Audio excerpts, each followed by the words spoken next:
Parties to the investigation also included the International Association of Firefighters, Oxyvinyls LP, GATX Corporation, Midland Manufacturing, the Brotherhood of Locomotive Engineers and Trainmen, and the Transportation Communications Union, or Brotherhood of Railroad Carmen. In this accident, investigators were able to use head-in and inward-facing image recorder data that detailed the crew's activities and actions in the moments leading up to and during the derailment.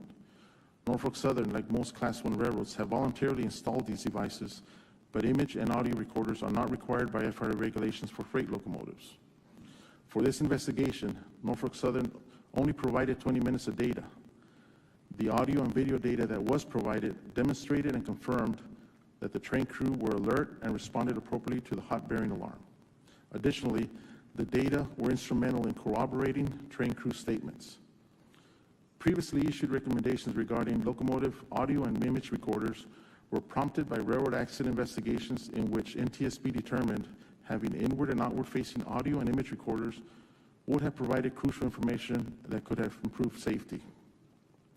Therefore, staff has proposed reiterating one recommendation to the Secretary of Transportation, 2 recommendations to the FRA, and 1 recommendation to the Class I railroads to install crash and fire protected inward and outward facing audio and image recorders with a minimum 12-hour continuous recording capability. This concludes my opening presentation. Next, Mr. Ryan and Mr. Scott will be presenting on wheel bearing failures and detection, followed by Mr. Lloyd, who will discuss the initial emergency response, and then Mr. Stansel will present on hazardous materials and tank car derailment performance issues and the vent and burn issues. Mr. Ryan. Good morning. This presentation will cover the bearing failure and wayside detection systems. This is a cross-section depiction of a typical railroad freight car wheel and bearing. As you can see, typical components in this bearing include rollers, cages to align the rollers, and oil seal to retain the grease and protect it from environmental conditions. This bearing is pressed onto the end of the axle known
Mambo ni mangapi?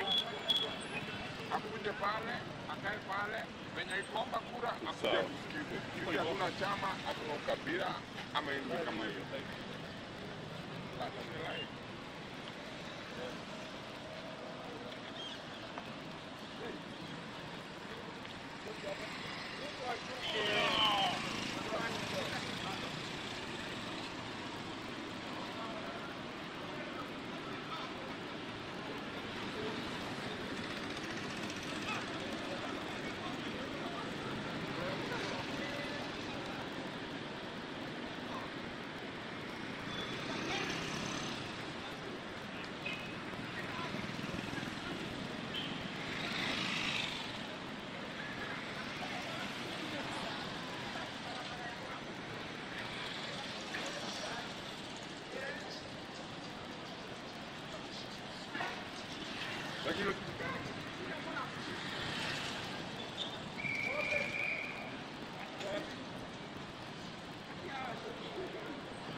Ruto ashuke. Ashuke.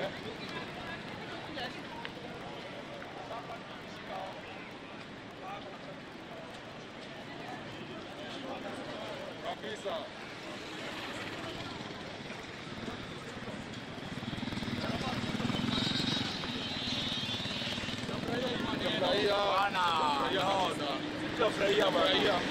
Kufurahia na history.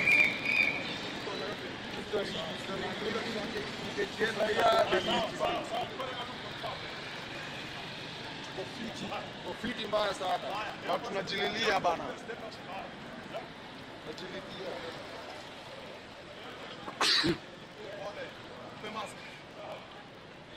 Hapa.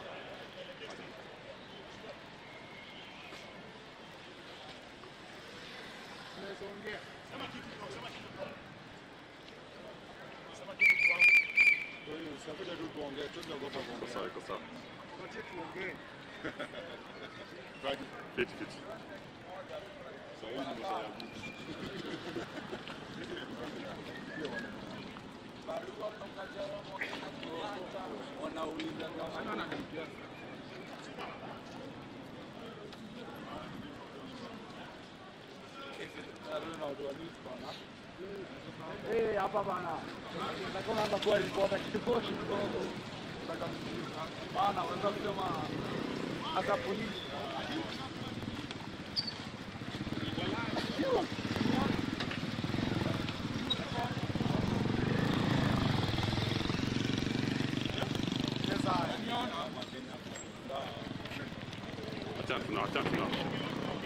Check that thing. Check that. Reject bana. Check kitu. Wameturushia bado wanatuletea baka mafarasi. Anthony Muheria of Nyeri and Apostolic Administrator of Embu, Archbishop Martin Kivuva of Mombasa, Archbishop Philip Anyolo of Nairobi, Right Reverend Joseph Mairura Okemwa of Kisii, Right Reverend Alfred Rotich of Kericho, Right Reverend Norman Kingo Wambua of Machakos, Right Reverend Peter Kiara of Marsabit, Right Reverend David Kamau Nganga, Auxiliary Bishop of Nairobi, Right Reverend Anthony Reri Mukobo, Bishop of Isiolo, Right Reverend Salesius Mugambi, Bishop of Meru, Right Reverend James Maria Wainaina, Bishop of Murang'a, Right Reverend Paul Kariuki Njiru, Bishop of Wote, Right Reverend Dominic Mengich, Bishop of Eldoret, Right Reverend John Obala Owa, Bishop of Ngong, Right Reverend John Joseph Mbatia, Bishop of Nyahururu, Right Reverend Joseph Obanyisagwe, Bishop of Kakamega, Right Reverend Joseph Mongela, Bishop of Kitui, Right Reverend Michael Odiwa, Bishop of Homa Bay, Right Reverend Willie Badlago, Bishop of Malindi, Right Reverend Mark Kadima, Bishop of Bungoma, Right Reverend George Muthaka, Bishop of Garissa, Right Reverend John Binda, Bishop of Lodwar, Right Reverend Yoronimus Emusugut Joya, Bishop of Maralal, Right Reverend Henry Juma Odonya, Bishop of Kitale, Right Reverend Cleophas Oseso, Bishop of Nakuru, Right Reverend Simon Peter Kamamoe, Auxiliary Bishop of Nairobi, Right Reverend Wallace Nganga, Auxiliary Bishop of Nairobi, Right Reverend John Lelei, Auxiliary Bishop of Eldoret, and Monsignor John Njue, Apostolic Administrator, Military Ordinariate. We take this chance also to invite all our Kenyan Catholics that beginning this evening, we are beginning a novena, the Sacred Heart of Jesus Christ, a prayer of 9 days, the whole country to pray for our country. The novena, the Sacred Heart of Jesus. Thank you very much. Thank you, Bishop Chair. We are now kindly two We have no questions. other country we can go to. We need to maintain Two questions peace. and one Whatever question. else comes in the coming days, we need to protect zealously our country, Kenya, for maintaining peace and order. Thank you very much. Thank you. We have all presented for our coming. views as invited by the government in the We public. applaud you. We know you also have gone through tough moments in these street protests. Let's give them just a round of applause. Thank you very much. Thank you. You will get a copy. The one has been tidied up. Just a few minutes.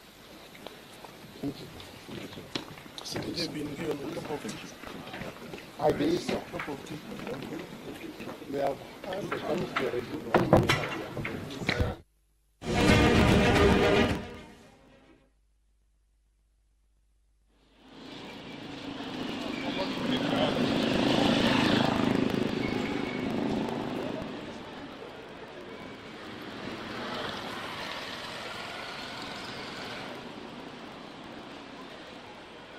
Wametoa.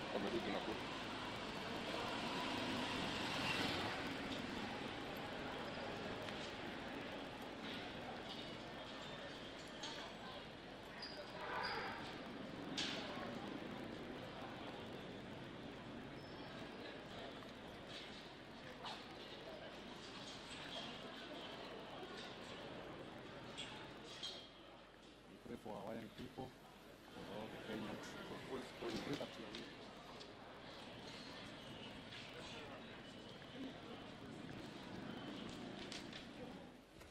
Thank you very much, members of the media.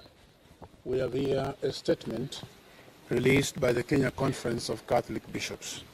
It is entitled, God Save Our Beloved Country, with a quotation from Matthew chapter 25, verse 40.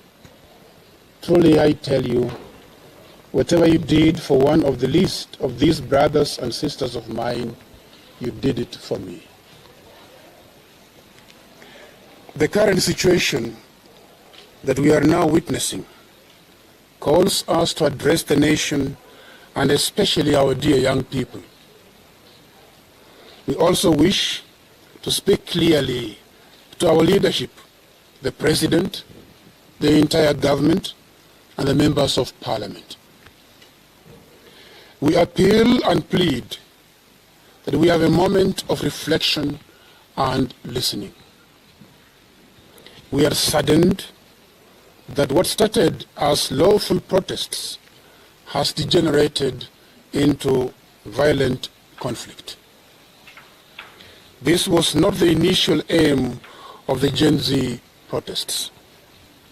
We earnestly appealed to the police not to shoot at the protesters. We also appealed to the young people to remain peaceful. We condole with all those who have been shot dead and others who have been injured, and plead for calm. No one should lose life. We also need to advise against unconstitutional actions like attempting to take over Parliament due to their serious consequences. Once more, we are pleading for a peaceful and meaningful engagement for the good of our nation. Number one, excessive taxation in the contentious Finance Bill 2024-2025. The Finance Bill 2024-2025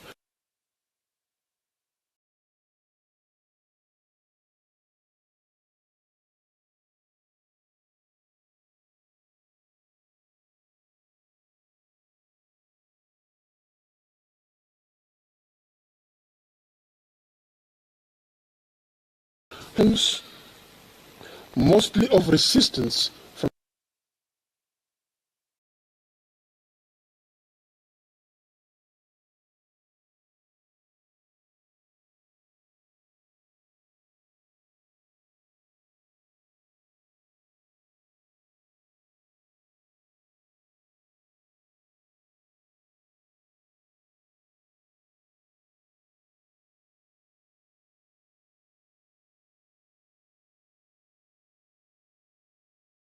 must pay taxes, but the government must not overtax its citizens, and it should not be in denial about its intended excessive taxation. The country is bleeding, and therefore we invite the government to reflect on this matter with the seriousness it deserves. Number two,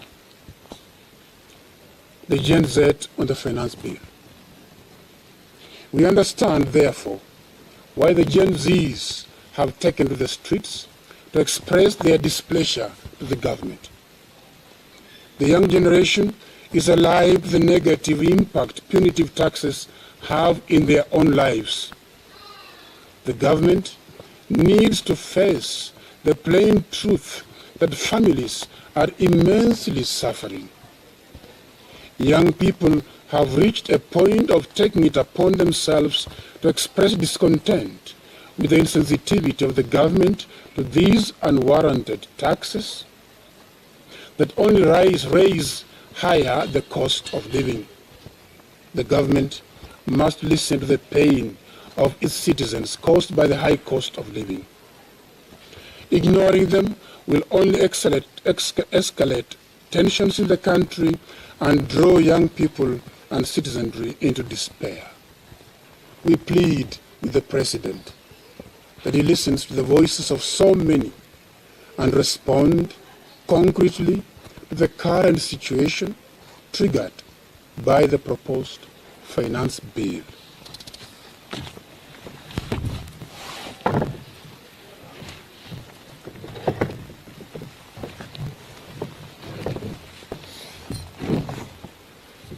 Number 3, genuine intent to support young people.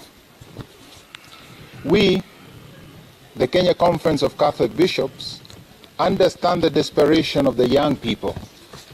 We have consistently called on the government to be responsible for creating an environment in which young people can use their knowledge to create jobs, get employed, or pursue meaningful opportunities. We are yet to see a clear and well-defined roadmap for this end. The billions siphoned from taxpayer money, for example, are enough to employ thousands of youths. In the absence of tangible initiatives, young people are right in expressing their desperation. They are not getting the promised jobs. They are not seeing a government that is committed to using the taxes it collects for justifiable ends, nor are they pursuing the corrupt. Their coming out to point out the challenges of the government is therefore understandable, and we commend them for being proactive citizens. We are encouraged and must applaud you, our dear young people, for keeping away from looting and violence. We appreciate that you have generated a slogan that we are peaceful. This is a step in the right direction, as affirmed in Scripture. The Lord examines the righteous, but the wicked, those who love violence, he hates with a passion. Psalm 11, verse 5. Number 4, purpose of Gen Z protest should be respected. Even as we commend you, Gen Z, for being proactive, we would like to advise that in themselves, protests will not solve the problem of government insensitivity in addressing problems like the finance bill. With your creativity and innovative technology tools available, which you are using to organize yourself and pass your message to the government, you need to consider more innovative approaches to draw constructive engagement to address the social and economic woes our country is facing. Do not give up on pursuing direct engagement with government and other stakeholders. We also encourage patience as you engage. As Bishop, we also want to warn you, our dear young people, not to be misused for hidden interest by some of the people who may be interested to use your protests. While pursuing genuine concerns of unemployment, a bleak future, limited opportunities for self-development, and the fear of the shrinking economy, there are people out there whose interests are to capitalize on your grievances to advance their agenda. We ask you to be on guard so that you may not be misused for goals that are not part of your genuine concerns. Number 5, use of excessive force by the police. We, the Catholic bishops, while appreciating several occasions the police have tried to act rightly, decry and condemn in the strongest terms the use of force by the police, the arrests, and the indiscriminate and unnecessary use of live bullets. Unwarranted attacks on peaceful protesters cannot be justified. The police have many ways to ensure protests remain peaceful. The police should focus on criminals who implant themselves in peaceful protests to create chaos and rob or destroy property. As a country, We have seen demonstrations and protests in the past. We know that police should ensure peaceful assemblies of any. As a country, we have seen demonstrations and protests in the past.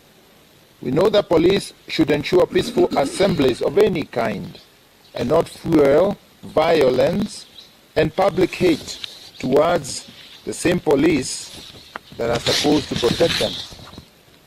As a God-fearing nation, we should not forget Isaiah 1:17, which says, "Learn to do right, seek justice, defend the oppressed, take up the cause of fatherless, plead the case of the widow."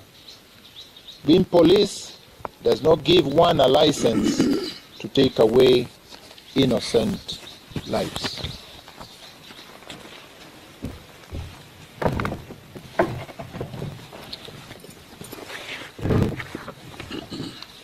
Six, places of worship as sacred.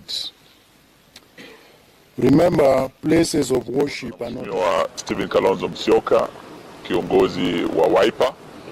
Hapa vile tuko na mwenzetu Secretary General wa Jubilee Party, na wengine bado wako njiani wanakuja, wakiwemo wabunge wetu. Wengi bado wako kwenye maeneo ya bunge. Kumekuwa na mchafuko alasiri ya leo, na tunasikitika sana ya kwamba Wakenya wamepoteza maisha yao, na tumekuwa na umwagikaji damu katika bunge letu la Kenya. Kwa miaka yetu 60 ile tumesherekea Madaraka Day, hatujawahi kuwa na tukio kama hili, Wakenya kuwawa mbele ya bunge yao, mbele ya wanahabari na dunia yote. Na leo tunataka tukashifu kabisa kitendo hiki cha kihalifu. Polisi waliotumia risasi kuua watoto wetu, na tuambie ya kwamba wote wataajibika mbele ya sheria.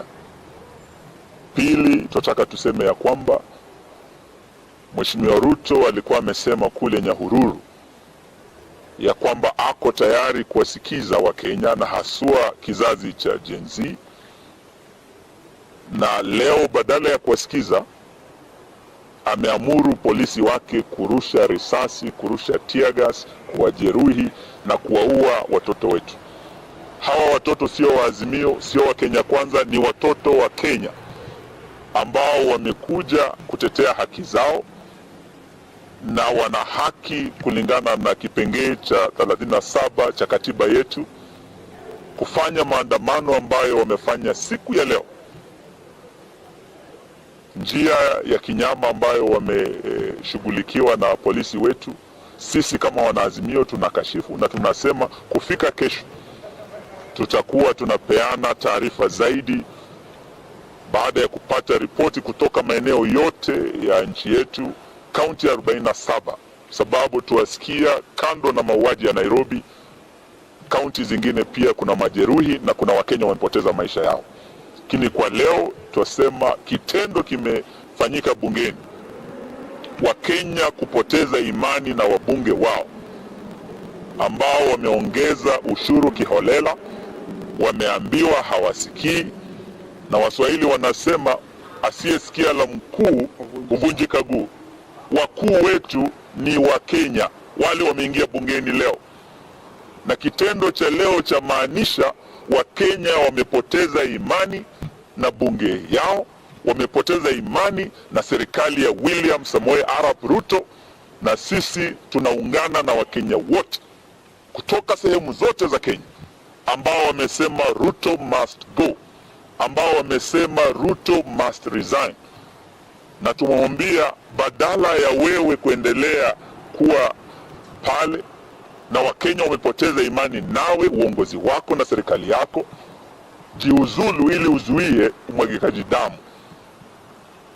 Vijana wawili wamewawa tangu maandamano haya yaanze, kijana Evans, kijana Rex, vijana wadogo sana.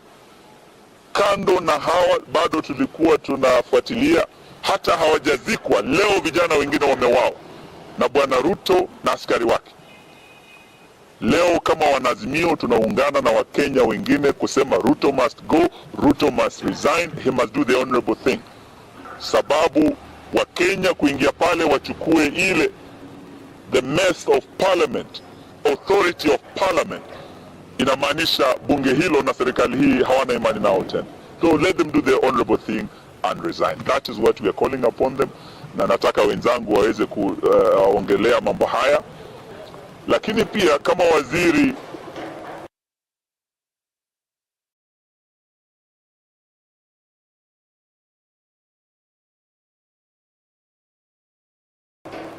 wa ulinzi